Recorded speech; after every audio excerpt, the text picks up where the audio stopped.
রাসূল পাক সাল্লাল্লাহু আলাইহি সাল্লাম সম্ভবত একটা ইনস্ট্যান্স আছে, একটা উদাহরণ আছে যে একবারই মাত্র মসজিদে যুগপূর্ণ আবহাওয়ার কারণে ঈদের জামাত পড়েছিলেন, নতুবা তিনি তার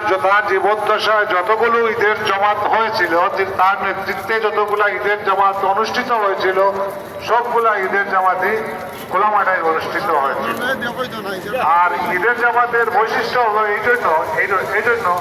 যে ঈদের জামাত, এই বৃহত্তম জামাত আমাদের মুসলমান সমাজের মধ্যে ভ্রাতৃত্ব, সংহতি সবগুলো স্থাপন করার জন্য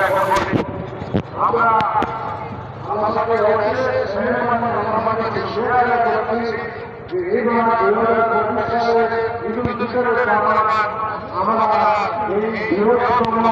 আবাসিক এলাকার সবচেয়ে বড় যে মাঠ, খোলা মাঠ, সেই মাঠে অনুষ্ঠিত হতে যাচ্ছে। এবং আজকের আবহাওয়া, যদিও আমাদের একটা আশঙ্কা ছিল যে আজকের আবহাওয়া সম্ভবত অত্যন্ত রৌদ্রতাপ থাকতে পারে, যার ফলে গরম অনুভূত হতে পারে, কিন্তু আল্লাহ পাকের অশেষ মেহেরবানি যে আমরা একটি অনুকূল আবহাওয়া এবং